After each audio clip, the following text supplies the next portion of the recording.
ఝాన్సీ అనే నేను నా హక్కుల కోసం పోరాడడానికి సిద్ధంగా ఉన్నాను. మరి మీరు?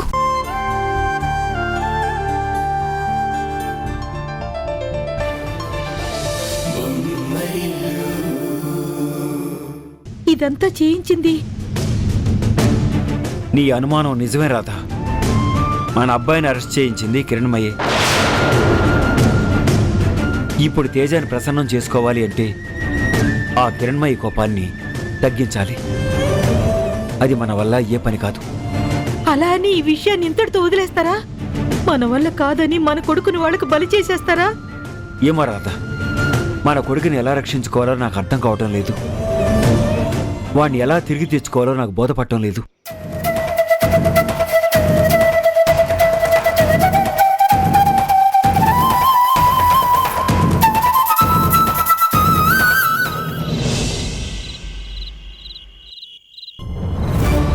ఈ పూజ హడావిడిలో పడి అసలు ఫోనే చూసుకోలేదు. ఎవరెవరు కాల్ చేశారో ఏంటో. ఏమండి, అసలేం జరుగుతోంది ఇంట్లో? ఏమైంది కిరణ్మయ్యి? ఇందాక పూజలో రెండు విషయాలు నా ఆవేశాన్ని ఆపాయి. ఒకటి పూజలో ఉన్న సత్యనారాయణ స్వామి, రెండోది మీరు నా మెళ్ళో కట్టిన తాళి. ఈ రెండింటి మీద నాకున్న గౌరవమే నన్ను నోరెత్తనివ్వలేదు. అందరి ముందు మిమ్మల్ని అవమానించడం ఇష్టం లేకే నా కోపాన్ని బయటికి రానివ్వలేదు. అసలు నువ్వు ఏ విషయం గురించి మాట్లాడుతున్నావు కిరణ్మయ్యి? ఉదయం ఇంట్లో జరిగిన వ్రతం గురించి. ఇప్పుడు ఏమైంది? ఎందుకండి మీరు రోజు రోజుకి అందరి ముందు నా విలువ తగ్గిస్తున్నారు? నేనన్న మాటని ఈ కుటుంబం ఎప్పుడైనా కాదందా? నేను గీసిన గీతని కుటుంబం ఎప్పుడైనా దాటిందా? కానీ ఇప్పుడు ఈ ఇంట్లో పరిస్థితులు పూర్తిగా మారిపోతున్నాయి. నువ్వు చెప్పాలనుకుంటుందేంటో సూటిగా చెప్పు. ఇలా డొంకతిరుడుగా చెప్తే నాకే అర్థమవుతుంది చెప్పు. ఈ ఇంట్లో ఏది జరగాలన్నా నా అనుమతితోనే జరుగుతుందిగా. నేను సరే అన్నాకే కదా చేస్తారు. మరి పూజ విషయం నాకెందుకు చెప్పలేదు?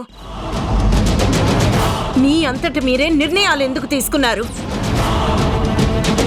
ఇప్పుడు మీ అమ్మని కాదని నేనేమైనా చేయగలను అని పిల్లల దగ్గర రుజువు చేయడానికి ప్రయత్నిస్తున్నారా? Stop it Kiranmayi. అసలు నువ్వు ఏం మాట్లాడుతున్నావు నీకైనా అర్థమవుతుందా? పిల్లల ముందు మీ తల్లి కంటే నాదే పై చేయని ప్రూవ్ చేయాలని ప్రయత్నిస్తున్నారు, అంతేగా? అర్థం చేసుకుంటే అన్ని సవ్యంగానే కనిపిస్తాయి. అపార్థం చేసుకోవటం మొదలు పెడితేనే అన్ని సమస్యల్లాగానే కనిపిస్తాయి.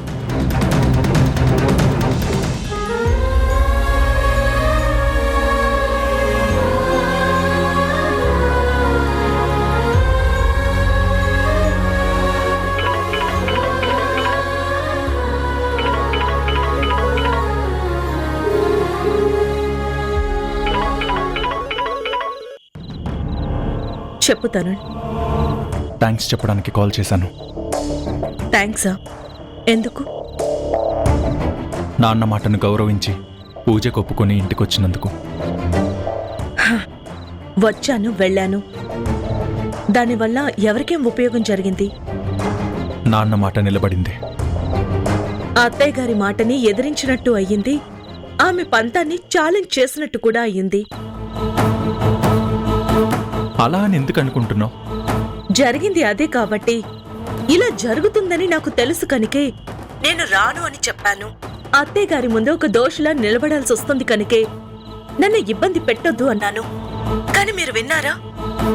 మనుషుల మీద అభిమానం లేదా, ఆత్మీయత లేదా అని నన్ను పూజకి వచ్చేలా చేశారు. కాని దానివల్ల ఏమైంది? అత్తయ్య గారి మాటను కాదని గుమ్మం దాటి లోపలికొచ్చిన నేరస్తురాల్లా ఆవిడ ముందు నిలబడాల్సొచ్చింది. నా ఆత్మాభిమానాన్ని ఆవిడ కాళ్ల దగ్గర పడేసి రావాల్సొచ్చింది. ప్లీజ్ హారిక, నువ్వు నా మాట విని మా నాన్న మాటని గౌరవించి పూజకొచ్చావని చాలా సంతోషపడుతున్నాను. ఇంతలోనే ఆ సంతోషాన్ని తీసిపడేయకు. ఎంతసేపు నేను రావడం వల్ల మీరు పొందిన సంతోషం గురించి మాట్లాడుతున్నారు, కానీ అత్తయ్య గారు వచ్చి నా ఆత్మాభిమానాన్ని ఎంత కించపరిచారో మీకు అర్థం కావడం లేదు. నీకు అత్తగారే కదా, ఏదో 4 మాటలనిందని చూసి చూడనట్టు పోవచ్చు కదా. చూడు తరుణ్, చూసి చూడనట్టు పోవడానికి మీ అమ్మగారు మామూలు మాటలు అనలేదు, మనసుకు గుచ్చుకునే మాటలన్నారు. మాటలకున్న పదును చూస్తున్న మీకు అర్థం కాకపోవచ్చు, కానీ గాయపడుతున్న నా గుండెకు తెలుస్తుంది. ఇప్పుడు నువ్వు ఫీల్ అయ్యే అంతలా ఏం జరిగింది చెప్పు. నీకింకా అర్థం కావడం లేదా? నేను ఆ ఇంట్లో అడుగు పెట్టాలంటే మీ అమ్మగారిని నేను క్షమాపణ అడగాలి. లేకపోతే ఆ ఇంట్లోకి అడుగు పెట్టే అర్హత నాకు లేదంటున్నారు. నీతో కలిసి బ్రతికే అవకాశం నాకు లేదని తెగేసి చెప్తున్నారు. ఆవిడ ఆత్మ సంతృప్తి కోసం నేను క్షమాపణ చెప్పలేను. ఆవిడ అహంకారాన్ని చల్లార్చడం కోసం నేను తలదించలేను. మా ఇద్దరికి మధ్యనున్న పంతం వలన మన ఇద్దరం కలిసి బ్రతుకుతామన్న ఆశ రోజు రోజుకి చచ్చిపోతుంది తరుణ్. ముందు ముందు మన జీవితం ఎలా గడుస్తుందో అని నా కళ్ళ ముందు ఒక ప్రశ్న మిగిలిపోదా? కనీసం ఆ ప్రశ్నకు సమాధానం నీ దగ్గరుందా? చూసావా, ముందు ముందు మన జీవితం ఎలా ఉండబోతుందో అనే అనుమానం మొదలైతే దానికి సమాధానం నీ దగ్గర లేదు. అది మన పరిస్థితి. హారిక, కొన్ని రోజుల్లో పరిస్థితులన్నీ సర్దుకుంటాయని నాకు అనిపిస్తుంది. అంతవరకు కాస్త ఓపిక పట్టు. వద్దు తరుణ్, ఇలాంటి మాటలు విని విని నాకు బోర్ కొట్టింది. ఇంకా నన్ను కోల్ చేయాలని కన్విన్స్ చేయాలని ట్రై చేయకు. ఉంటాను. Good night.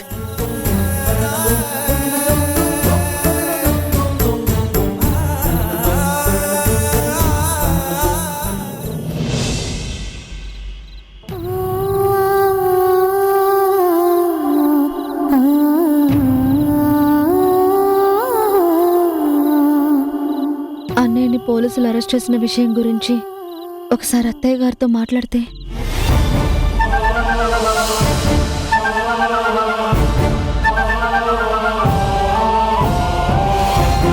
వద్దు, అత్తయ్య గారికి ఇష్టం లేకుండా ఇంట్లోకి అడుగు పెట్టిన హారిక అక్కని ఎలా అవమానించి పంపించిందో చూశాను కదా. నేనంటే కూడా ఇష్టం లేదు. అలాంటిది నేను అడిగితే సాయం చేస్తారని ఎలా అనుకోవాలి? వద్దు, అత్తయ్య గారితో ఈ విషయం మాట్లాడకపోవడమే మంచిది. కనీసం సంజయ్ బావకైనా ఈ విషయం చెప్తే ఏదో ఒక సహాయం చేస్తారు.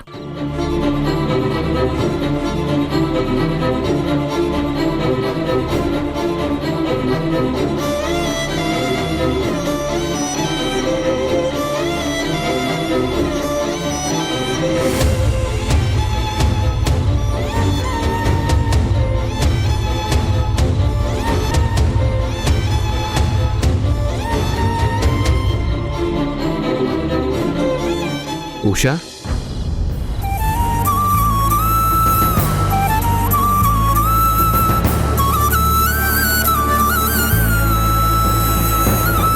ఏంటమ్మా ఉషా, రూమ్ వరకు వచ్చి మళ్ళీ వెళ్ళిపోతున్నావు?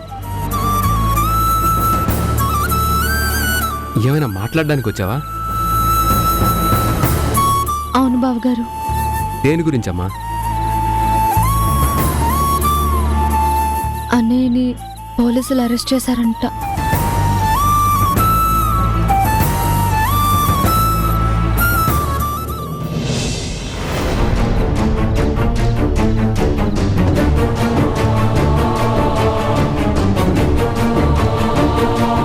రవిని పోలీసులు అరెస్ట్ చేశారా? అవును. ఎందుకు?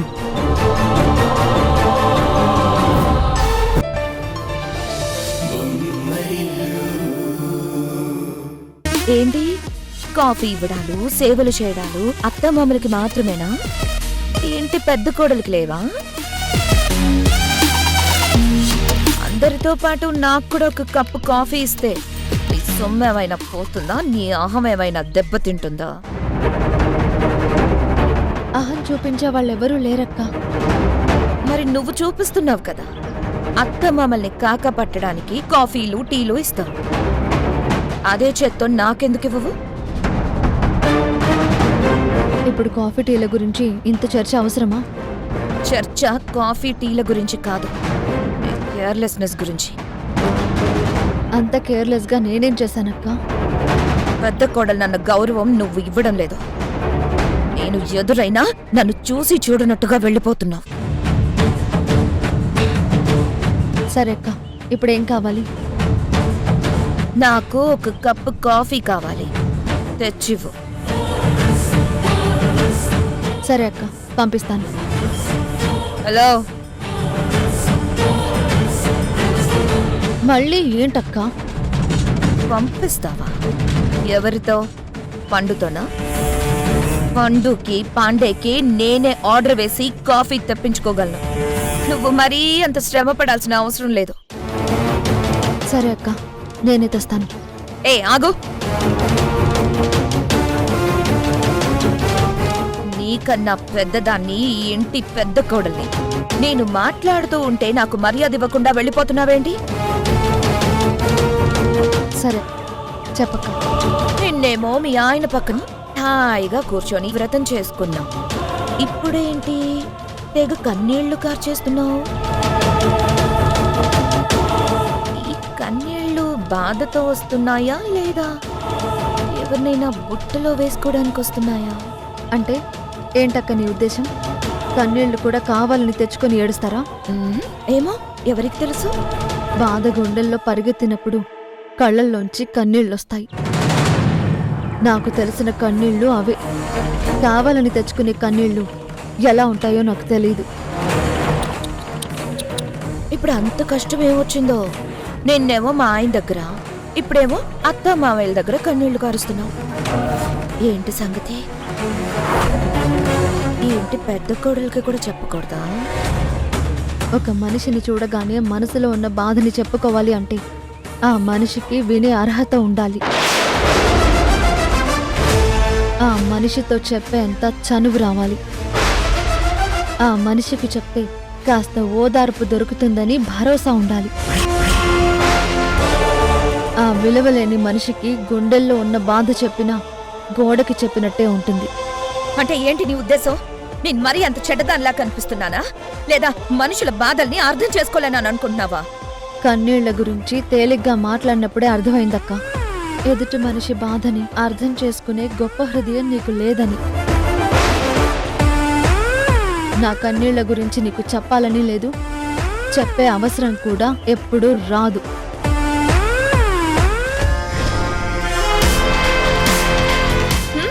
చేతిలో 10 రూపాయలు ఉండవు, కానీ చెప్పడానికి ఎక్కడలేని నీతులు మాత్రం తన దగ్గర ఉంటాయి.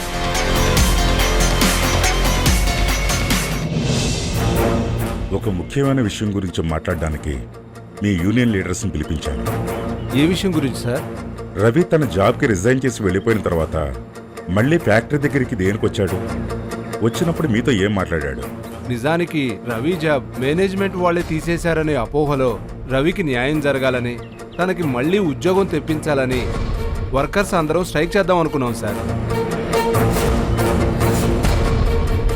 కానీ రవి వచ్చి మాతో మాట్లాడిన తర్వాత స్ట్రైక్ చేయాలనే ఆలోచనే మేము వదులుకున్నాం. ఎందుకని? మేము రవి కోసం పోరాడదాం అనుకుంటే రవి మేనేజ్మెంట్ వైపు మాట్లాడాడు. మేనేజ్మెంట్ వల్ల తనకు అసలు ఎలాంటి అన్యాయం జరగలేదని మాకు ఒక క్లారిటీ ఇచ్చాడు.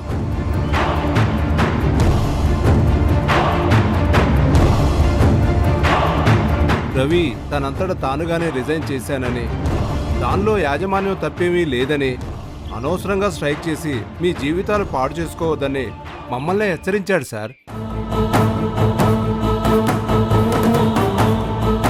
నిజంగానే స్వార్థపరుడు అయ్యుంటే అగ్నికి ఆజ్యం పోసినట్టు ఇంకా మా స్ట్రైక్ని రెచ్చగొట్టేవాడు. అలాంటిది తనే మమ్మల్ని స్ట్రైక్ చేయొద్దని ఆపాడు. ఫ్యాక్టరీలో జరిగిన అగ్ని ప్రమాదానికి రవికి ఏమైనా సంబంధం ఉండి ఉండొచ్చని నీకేమైనా అనుమానంగా ఉందా?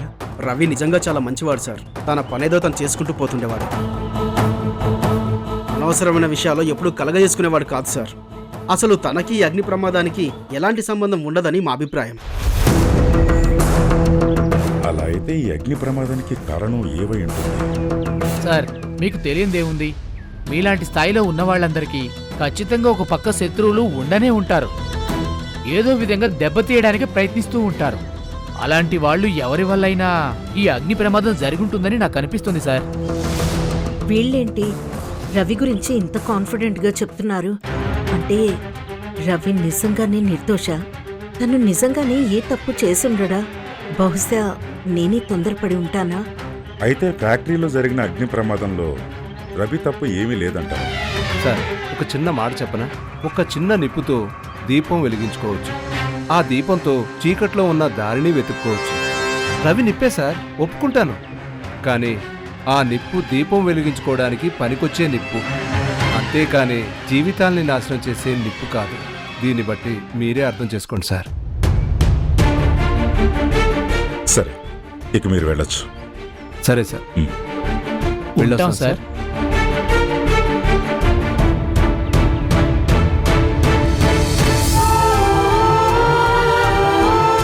నేను కొంచెం ఆలోచించాల్సిందా, ఇంకా కొంచెం ఆరా తీయాల్సిందా? ఆలోచించకుండా నిర్ణయం తీసుకున్నానా?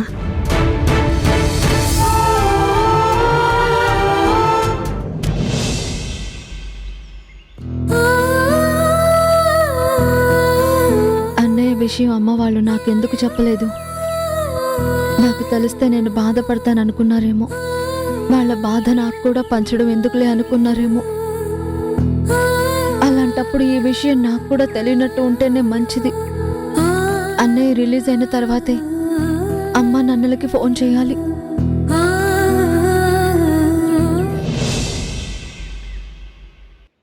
నువ్వు చెప్పినట్టుగా ఫ్యాక్టరీలో ఉన్న సీసీటీవీ ఫుటేజ్ మొత్తం చెక్ చేశానమ్మా. ఫ్యాక్టరీలో ఫైర్ యాక్సిడెంట్ చేసిందే ఆ రవి అని ప్రూవ్ అయిందా? అనుమానాలన్నీ నిజాలు అవ్వవమ్మా. What do you mean?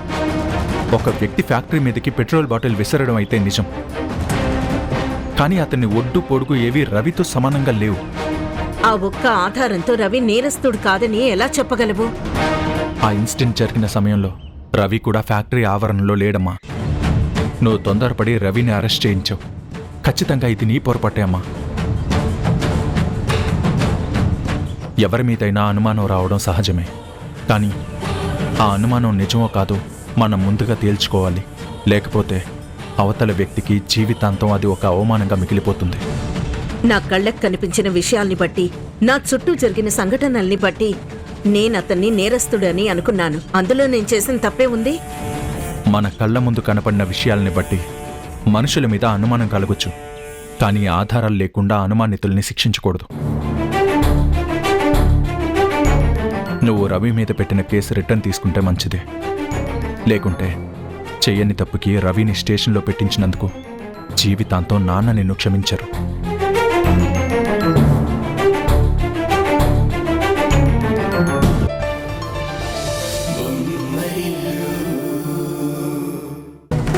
వద్దు సార్, నేను బయటికి రానంటే రాను.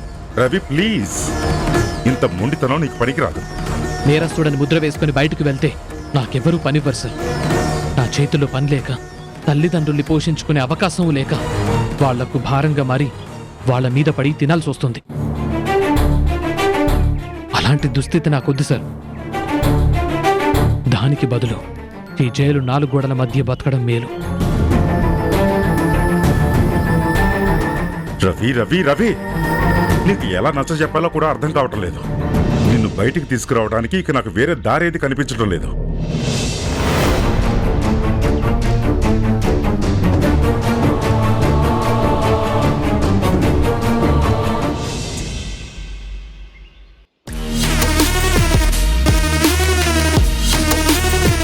కిరణ్ ఉషా పొద్దున్నుంచి కనిపించట్లేదు. ఎక్కడికి వెళ్ళుంటారు? దుర్గా, వస్తున్నాను మేడం. ఏంటి మేడం? కిరణ్ ఉషా కనిపించట్లేదు. ఎక్కడికి వెళ్ళారు? ఏమో మేడం, నేను కూడా చూడలేదు. ఎప్పుడు ఫైల్ పట్టుకుని తిరగడం కాదు, ఇంట్లో మనుషులు ఎక్కడికి వెళ్తున్నారో, ఎక్కడి నుంచి వస్తున్నారో గమనించాలి. Sorry madam. వెళ్ళు.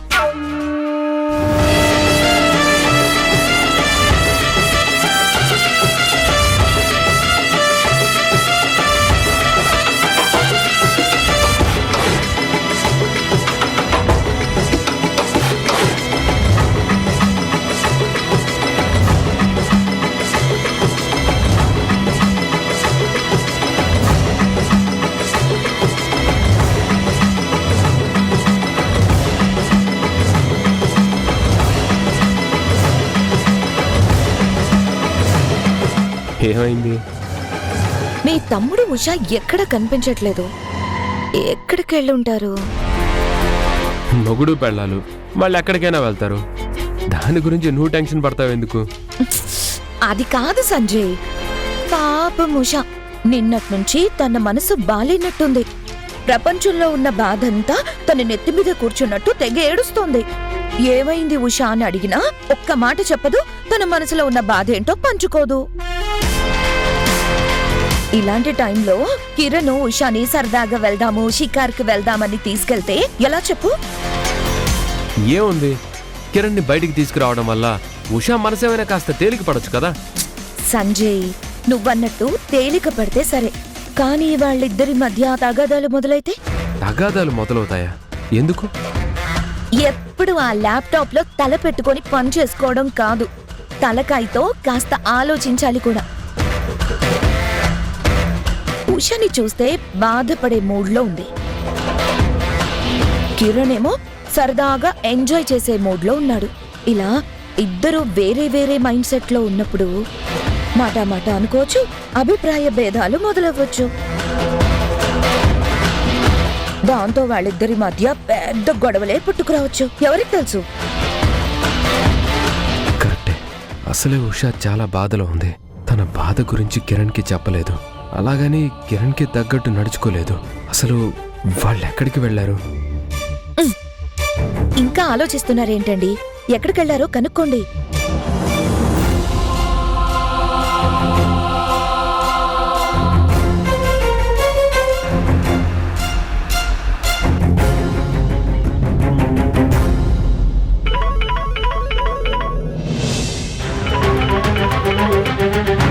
చెప్పన్నయ్య. కిరణ్ ఎక్కడికి వెళ్ళారా?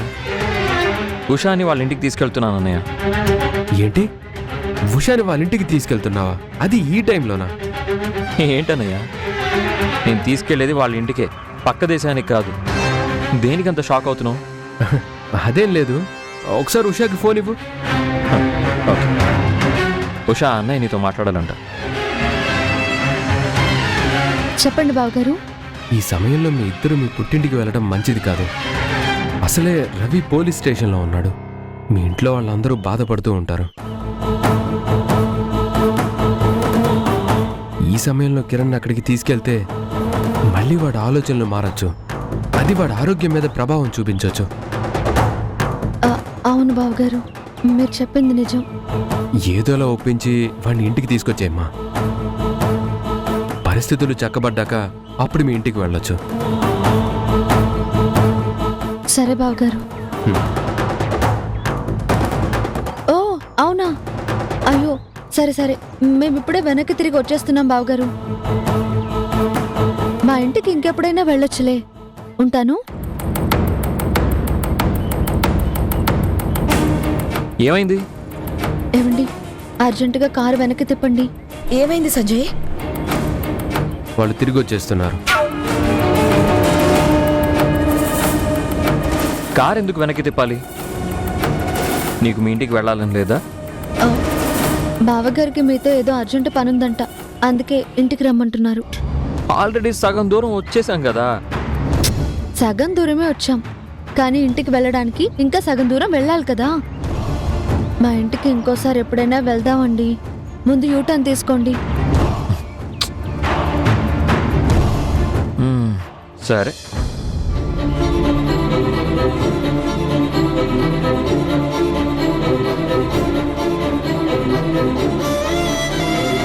నన్ను క్షమించండి. ఇప్పుడు మన ఇద్దరం మా పుట్టింటికి వెళితే అక్కడ చాలా విషయాల మీద డిస్కషన్ మొదలవుతుంది. ఎప్పట్లాగే మీరు మీ అమ్మని వెనకేసుకురావచ్చు. అది మా వాళ్ళకి నచ్చకపోవచ్చు. దానివల్ల ఏవైనా గొడవలు మొదలవచ్చు. ఇవన్నీ జరగకుండా ఉండాలంటే మనం మా పుట్టింటికి వెళ్ళకూడదు.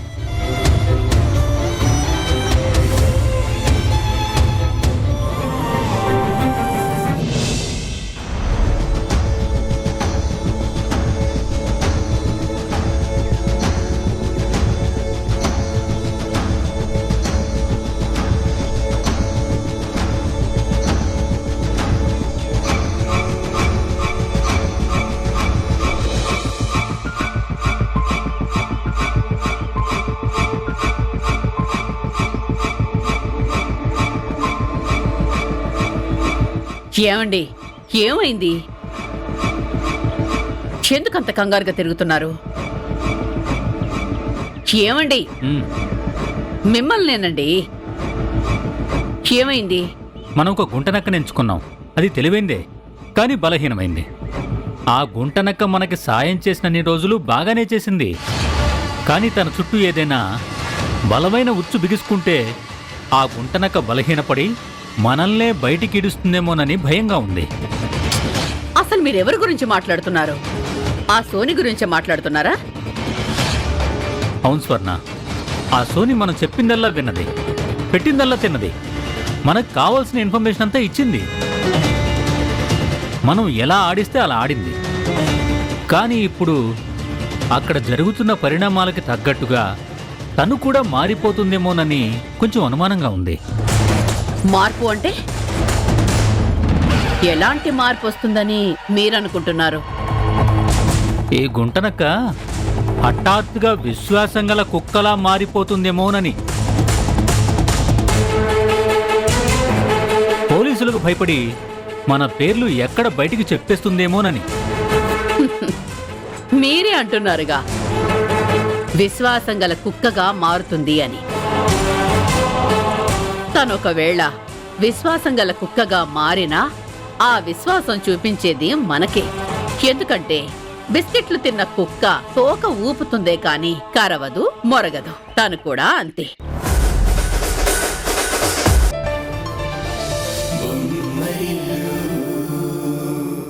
ఇలాంటి సమయంలో ఆయనకి ఇష్టం లేని పనులు చేస్తూ ఆయన ఇబ్బంది పెట్టడం అంత మంచిది కాదని నా అభిప్రాయం. కానీ ఇప్పుడు మాత్రం ఎందుకు ఆయన కోరుకున్న సంగీతాన్ని దూరం చేసి ఆయనకి ఇష్టం లేని బిజినెస్ లోకి తీసుకువెళ్లాలనుకుంటున్నారు?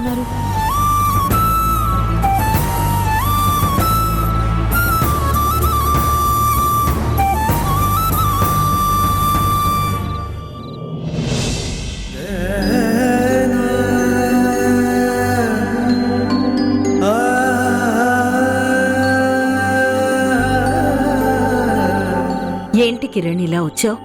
నా మీద కోపం వచ్చిందా? నీ మీద కోపమా? ఎందుకు నాన్నా? నువ్వు కోరుకుంటున్నట్టుగా నేను ఉండట్లేదు కదా. నాకు నిజంగా ఆఫీస్ రెస్పాన్సిబిలిటీ తీసుకోవాలని లేదమ్మా. అందుకే అన్నయ్యతో అలా చెప్పేశాను. ఈ మాట నేనేమన్నా బాధ పెట్టిందా? చచ్చ, అదేం లేదు నాన్నా. నా పిల్లల నుండి నేనెలా ఆశిస్తానో అలాగే నా పిల్లలకి కావాల్సింది ఇవ్వడం కూడా తల్లిగా నా బాధ్యత. నీకేది ఇష్టమో ఏది ఇష్టం కాదు చెప్పడానికి ప్రయత్నించావు, అంతే కదా. తల్లిగా నేను ఆ మాత్రం అర్థం చేసుకోలేనా? థ్యాంక్ యూ సో మచ్ అమ్మా. నా మాటలకి నువ్వెక్కడ ఫీల్ అయ్యావో అనుకున్నాను. నీకు నచ్చినట్టుగా నేను ఉండట్లేదని చాలా బాధపడ్డాను. కానీ నువ్వు నన్ను అర్థం చేసుకున్నావు. కిరణ్ ఇంకా నా మాటలకి విలువిస్తున్నాడు. వీడు ఉష వైపు వెళ్లకుండా నా తల్లి ప్రేమతో కట్టిపడేయాలి.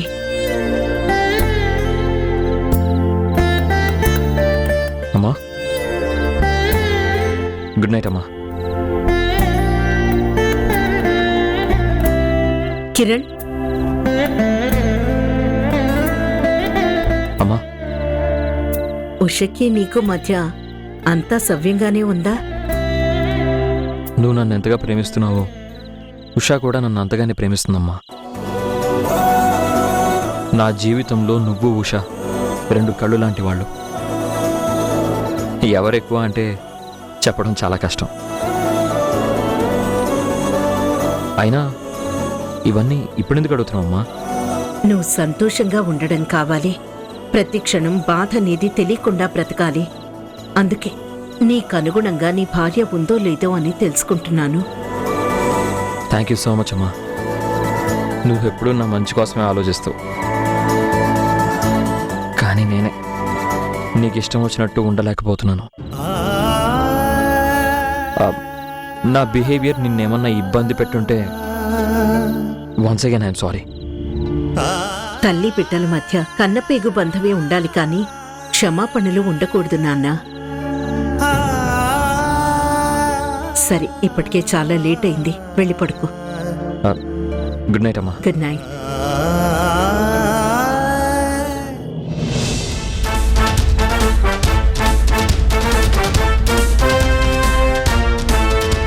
కిరణ్, ఒక తల్లిగా నీకు నేనేం చేయాలో, ఏం చేస్తే నువ్వు నీ భవిష్యత్తులో సంతోషంగా ఉంటావో నాకు తెలుసు. నువ్వు సంతోషంగా బ్రతకడానికి కావలసిన అసలైన దారి నేను నీకోసం వేయబోతున్నాను. అందులో నడవడానికి సిద్ధంగా ఉండు.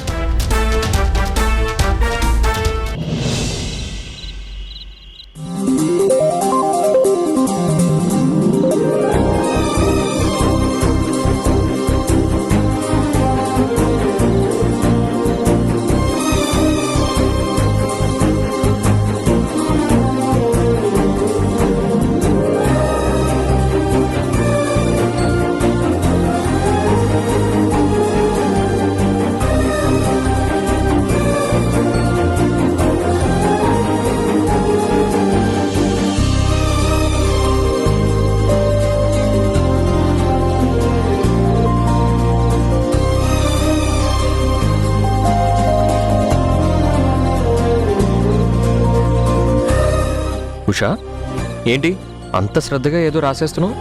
ఇంతకు ముందు సడన్ గా ఆపేసిన కవిత ఇప్పుడు పూర్తి చేస్తున్నానండి. ఓ, కవిత రాస్తున్నావా? మ్, నీకు నువ్వే రాసి పెట్టుకుంటావా లేదా వినిపించేదేమైనా ఉందా? నేను నా కవిత అనే మట్టి బొమ్మని తయారు చేశాను, కానీ దానికి ప్రాణం పోయాల్సింది మీరే.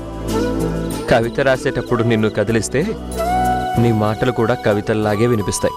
తమరు నా పక్కనుంటే నా మాటలు కూడా కవితలైపోతాయి. ఇంతకీ నా కవితకి ప్రాణం పోస్తున్నారా లేదా? అంటే నేను కవిత చదువుతాను, మీరు పాట పాడాలి. Why not? ఏది ఒకసారి ఆ కవిత వినిపించు.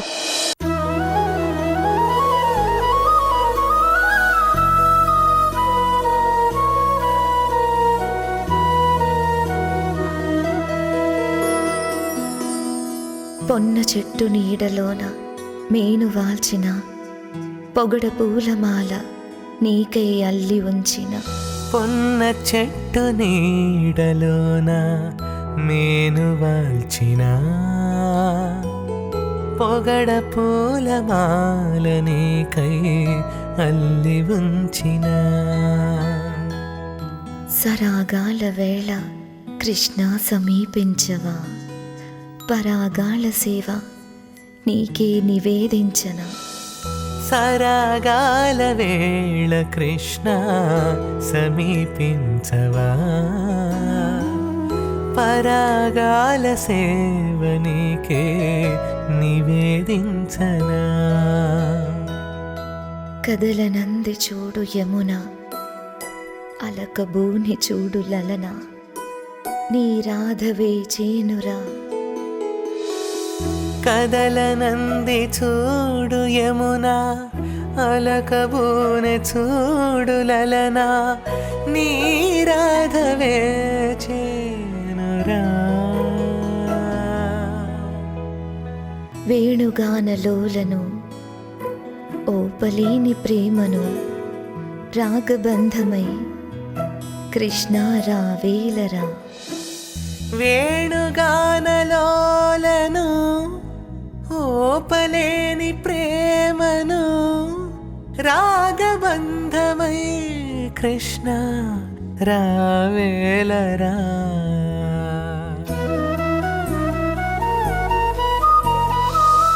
పొన్న చెట్టు నీడలోన నేను వాల్చిన పొగడ పూలమాల నీకై అల్లి ఉంచిన.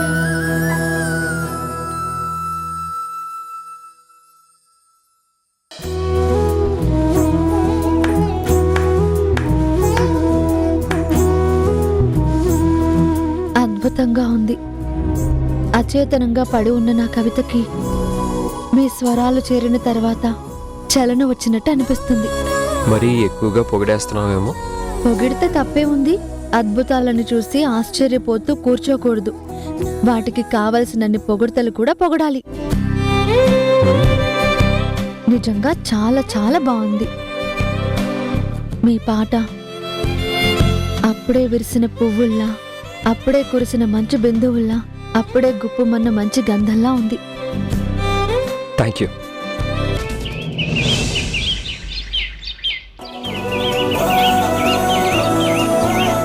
ఏంటి కిరణ్మయి, మొత్తం అందరినీ ఒకేసారి రమ్మన్నా? మీ అందరికీ ఒక సర్ప్రైజ్ ఉంది. అందరికీ ఒకేసారి చెప్దామని పిలిపించాను.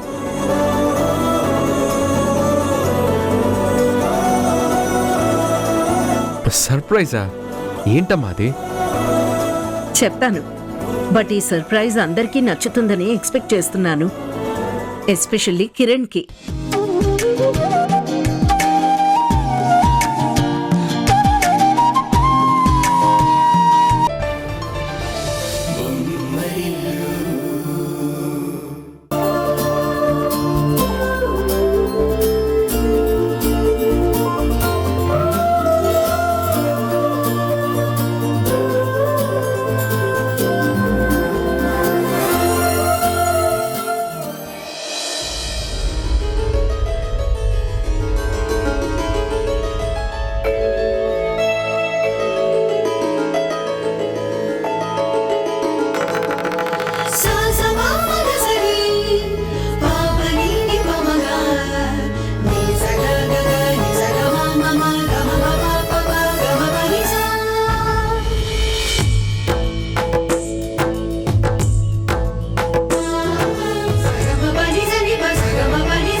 సరిగమపదని సామవేదం ప్రకృతి ఒడిలో ప్రణవనాదం శృతిలయ కలసిన స్వర నినాదం జగతికి పంచిన నాద వినోదం.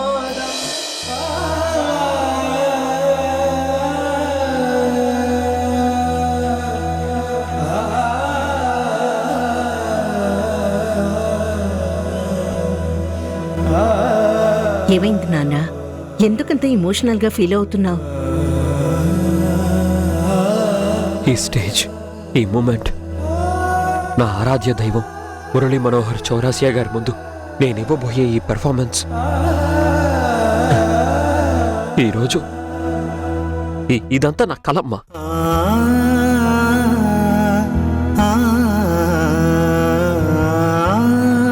ఈరోజు నా కలని నువ్వు నిజం చేసావు.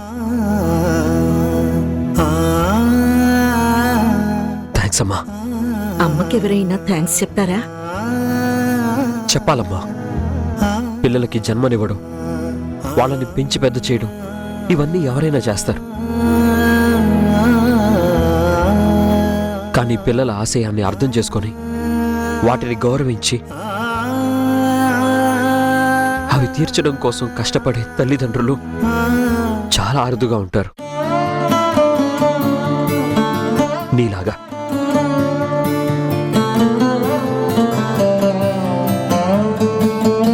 నువ్వు నా కలలు తీర్చుకునే ప్రయత్నానికి ఊపిరిపోసావు. నా ఆశయాల వైపు అడుగులు వేయడానికి దారి వేశావు. నా కోసం ఇన్ని త్యాగాలు చేసిన నీకు ఎన్నిసార్లు థ్యాంక్స్ చెప్పినా సరిపోదు. వేల అక్షరాలు, కోటి పుస్తకాలు, చెప్పలేని ప్రేమ అమ్మే కదా. అంతం లేని సొంతం పంతం, నీ కొడుగ్గా పుట్టడం స్వార్థం నేను చేసుకున్న అదృష్టం అమ్మా. అమ్మే కదా. ఎంత నిండుగా నీడనిచ్చిన ఎండ తప్పని చెట్టే అమ్మ. కంటి నిండుగా నీరే పొంగిన రెప్పముయని చూపే అమ్మ తానో స్వర్గం. ఏ తల్లిదండ్రులకైనా పిల్లల సంతోషమే ముఖ్యం. వాళ్ళ మొహంలో సంతోషం చూడటం కోసం ఎంత కష్టపడినా అది వాళ్ళకి దూది పింజతో సమానం. ప్రేమ అమ్మే కదా. నువ్వు సంతోషంగా ఉండాలి, జీవితంలో అనుకున్నవన్నీ సాధించాలి, చేరాలనుకున్న గమ్యాన్ని చేరాలి. దానికోసం నేనేవైనా చేస్తాను. ఈ కాన్సర్ట్ ద్వారా నెమలి కంటి కిరణ్ టాలెంట్ ఏంటో మొత్తం ప్రపంచానికి తెలియాలి.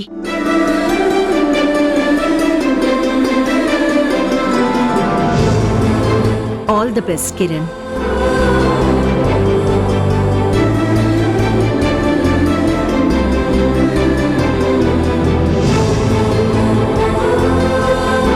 ఏంటమ్మా ఆ తల్లి కొడుకుల్ని కన్నార్పకుండా అలాగే చూస్తున్నావు?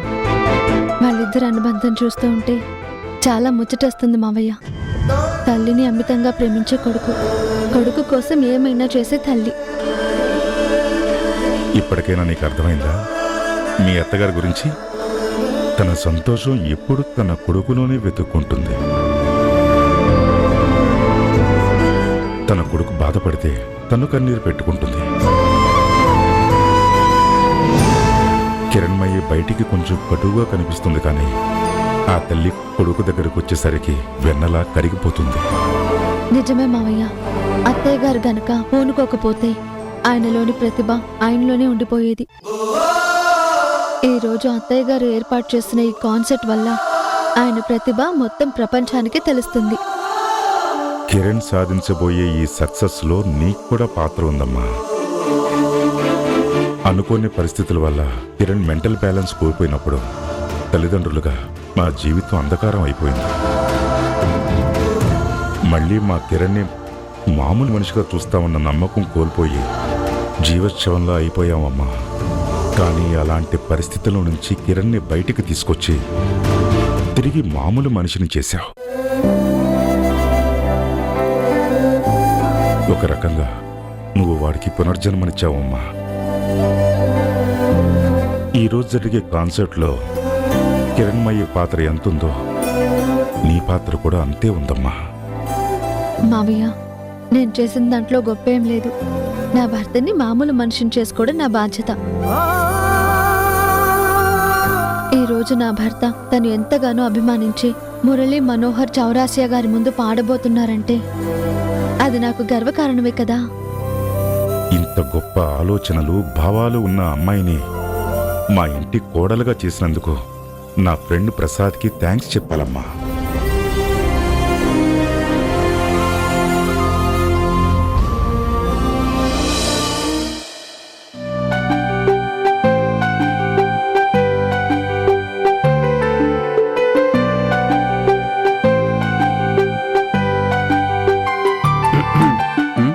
అన్నయ్య, ఈరోజు కిరణ్ అనే కాన్సర్ట్ కోసం నేను ఎంత ఎక్సైటెడ్ గా ఉన్నానో తెలుసా? నీ ఓవర్ యాక్షన్ ఆపవే. అదేదో నువ్వే కాన్సర్ట్ ఇస్తున్నట్టు అంత బిల్డప్ ఇస్తున్నావేంటి? హలో, నా అన్నయ్య కాన్సర్ట్ ఇచ్చినా నేను కాన్సర్ట్ ఇచ్చినట్టే ఫీల్ అవుతాను. చెల్లెలిగా అది నా హక్కు. సంతోషించానులే. అవునన్నయ్య, వదినెక్కడా? అరే తెలిసిందే కదా, మన ఇంట్లో జరిగే సంబరం కంటే తన ఫ్రెండ్స్ తో జరిగే కిటీ పార్టీలకే ప్రిఫరెన్స్ ఎక్కువ ఇస్తుంది. ఆ పార్టీ అయ్యాక ఇక్కడికి వస్తుందంట. అదేంటన్నయ్య, ఈ రోజు కూడా అలా చేస్తే ఎలా? అలా చేస్తుంది కాబట్టే మీ వదినైంది. అయినా వచ్చిన వాళ్ళ గురించి ఆలోచించాలి కానీ రాని వాళ్ళ గురించి నీకెందుకు? అది కూడా కరెక్టేలే.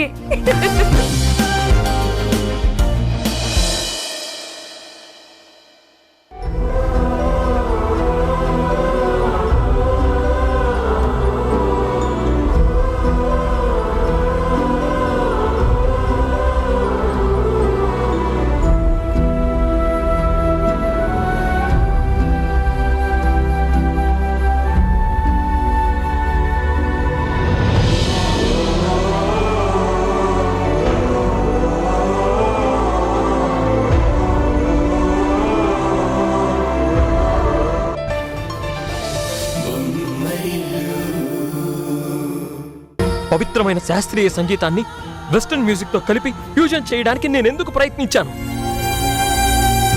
నేను ఏదో భక్తధనం కోసం చేసిన ప్రయత్నం వల్ల గురువు గారికి ఎంత ఎంత ఎంత ఎంత ఎంత కోపం తెప్పించాను. అసలు మీరేం చేస్తున్నారో మీకు అర్థమవుతుందా? నేను చేసిన తప్పుకి శిక్ష వేసుకుంటున్నాను షా. మీరే తప్పు చేయలేదండి. మీరు సంగీతంలో కొత్తదనం చూపించారు, అంతేకాని సంగీతాన్ని అపవిత్రం చేయలేదండి. దయచేసి తప్పు చేశాననే భావనలో ఉండకండి.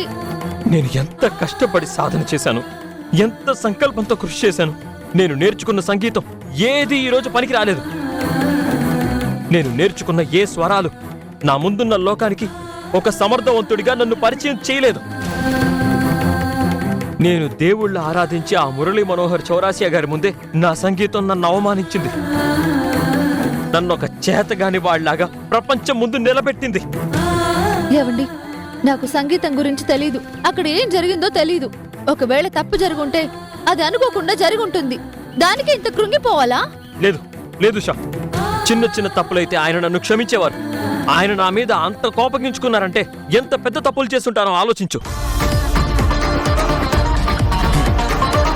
ఆయన ఒక్కరిని నేను మెప్పించుంటే ఈ లోకాన్నే మెప్పించే స్థాయికి నేను ఎదిగేవాడిని. కానీ ఆయన నన్ను అన్ని మాటలు అన్నారంటే, ఆయనకే నా సంగీతం నచ్చలేదంటే నేనిక ఈ జీవితంలో సంగీత విద్వాంసుణ్ణి కాలేను.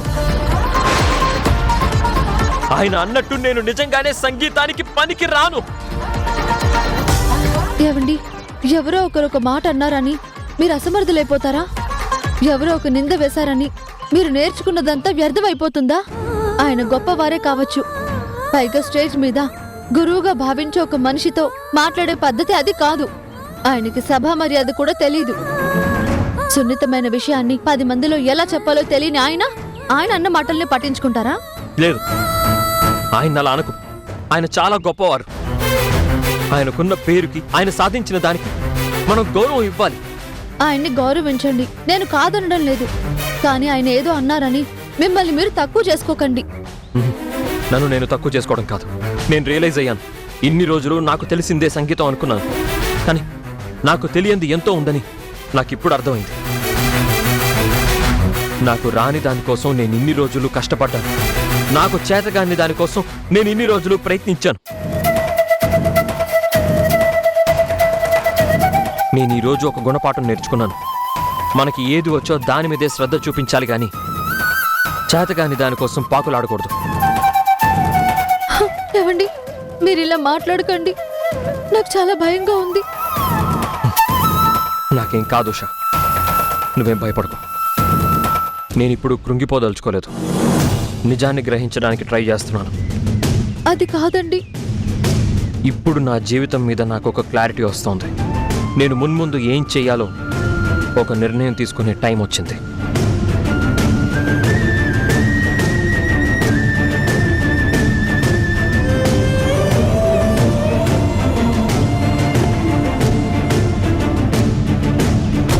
నీకా జ్ఞాన సరస్వతి మీద భక్తి లేదు, రాగాల మీద పట్టు లేదు.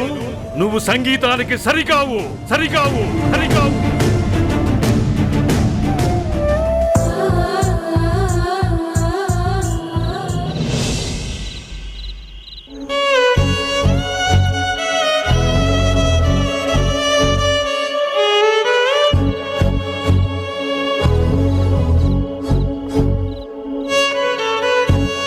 నీకు తెలియదు హారిక, అమ్మ వచ్చి మురళీ మనోహర్ చౌరాసియా గారి కాన్సర్ట్ అనగానే ఎంత సంతోషపడ్డాడో. తను ఎంతగానో అభిమానించే చౌరాసియా గారి ముందు కాన్సర్ట్ చేయబోతున్నానన్న టెన్షన్లో రాత్రంతా వాడికి కునుకేలేదు. అలాంటిది స్టేజ్ మీద కిరణ్ని ఆయన అన్ని మాటలనేసరికి కిరణ్కి గుండె పగిలినట్టు అనిపించింది. నువ్వు చెప్తుంది వింటుంటే నాకు నమ్మబుద్ధి కావడం లేదు. సంగీతమే ప్రాణంగా బ్రతికే కిరణ్ ఈ ఇన్సిడెంట్ ని ఎలా తీసుకోబోతున్నాడో ఊహించుకుంటుంటేనే భయంగా ఉంది. కాలం ఒక్కొక్కసారి చిత్రమైన పరీక్షలు పెడుతుంది. ఈ పరీక్ష పెట్టింది కాలం కాదు, ఆ మురళీ మనోహర్ చౌరాసియా. ఎంత పాండిత్యం ఉంటే ఏం లాభం? దానికి తగ్గట్టు అంత అహంకారం కూడా ఆయనకుంది. తప్పులేంచడంలో తప్పులేదు, కానీ ఒక మనిషిని బాధ పెట్టే అంతలా నిందలు వేయకూడదు. ఇప్పుడు ఎవరిని అనుకుని ఏం లాభం హారిక? కిరణ్ సంతోషం కోసం అమ్మ ఆ ప్రోగ్రాం అరేంజ్ చేసింది. కానీ అనుకోని పరిస్థితుల వల్ల దాని పర్పస్ సర్వ్ కాలేదు. పాపం కిరణ్ ఎంత బాధపడుతున్నాడో ఏంటో. ఇప్పుడిప్పుడే కోలుకున్న మనిషికి మళ్ళీ ఇది ఒక కోలుకోలేని దెబ్బ. అవును హారిక,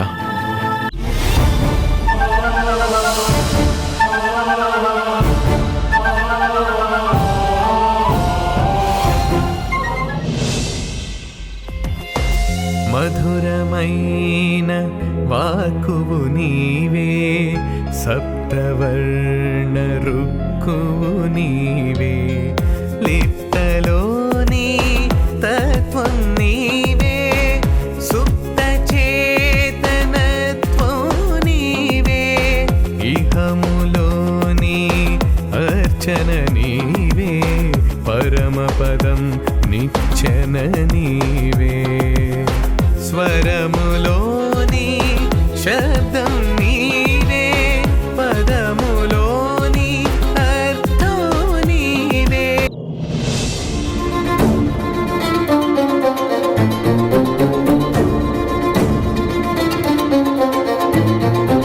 కిరణ్ కి జరిగిన అవమానం కిరణ్ ఒక్కడికే జరిగిన అవమానమా? మనందరికీ జరిగినట్టు, మన కుటుంబానికి జరిగినట్టు. అందుకే కదా నువ్వింత బాధపడుతున్నావు. పాపం కిరణ్ని చూస్తుంటే ఎంత జాలేస్తుందో. పాటలు పాడాలి, సంగీతంలో పెద్ద పేరు తెచ్చుకోవాలని ఎన్నో కలలు కన్నాడు. ఇప్పుడు ఆ కలలన్నిటినీ ఆ చౌరాస్య ఒకేసారి కిందకి లాగేశాడు. అయినా ఆయనకి అంత అహంకారం ఏంటి సంజయ్? అంతగా కిరణ్ పాట నచ్చకపోతే చెవులు మూసుకోవాల్సింది, అందరితో పాటు 4 చప్పట్లు కొట్టి వెళ్ళిపోవాల్సింది. అంతేగాని నోటుకొచ్చింది వాగేస్తాడా? అయినా జరిగింది కూడా మన మంచికేలే. ఆ చౌరాసియా చెప్పబట్టే మన కిరణ్ సంగీతంలో ఎంత పోటుగాడో తెలిసింది. లేకపోతే కిరణ్ పాడే ఆ పిచ్చి పాటలకి ఇన్ని రోజులు మనం చప్పట్లు కొట్టి ఆహా ఓహో అని మురిసిపోయేవాళ్ళం. అసలు నువ్వేం మాట్లాడాలనుకుంటున్నావు? ఏం ప్రూవ్ చేయాలనుకుంటున్నావు? కాసేపు ఓదార్చినట్టు మాట్లాడతావు, కాసేపు వాతలు పెట్టినట్టు మాట్లాడతావు. ఇలాంటి సమయంలో ఎవరికైనా ఇంట్లో వాళ్ళకైనా కావాల్సింది ఓదార్పు. చేతనైతే అదివ్వు, లేదంటే సైలెంట్ గా ఉండు. ఇది మరీ బాగుంది. కిరణ్ నిజంగా అంత గొప్ప సింగరే అయ్యుంటే ఆ చౌరాస్య ఎందుకు తిడతాడు? మా తమ్ముడు గొప్పవాడు, మా తమ్ముడు సంగీతంలో ఏదో సాధించేస్తాడని ఇన్ని రోజులు మీరు కూడా నమ్మారు కదా. ఇప్పుడేమైంది? బాగానే జరిగింది కదా. ఇప్పటికైనా కళ్ళు తెరవు సంజయ్. మేఘన ఇంకా ఆపుతావా? చిన్న చిన్న లోపాలు అందరిలోనూ ఉంటాయి. అంత గొప్పవాడైన చౌరాసియాలో కూడా లోపాలుంటాయి.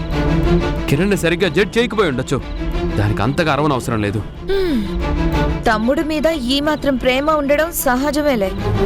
ఇంత ప్రేమ ఉంది కాబట్టి తమ్ముడు తప్పులేం కనిపిస్తాయి?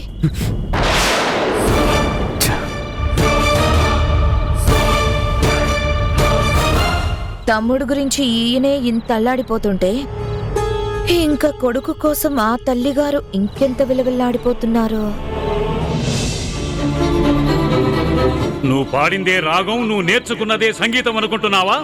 గురుగారు, ఏమైనా పొరపాటు జరిగిందా? నువ్వు చేసింది పొరపాటు కాదు, మహాపాపం.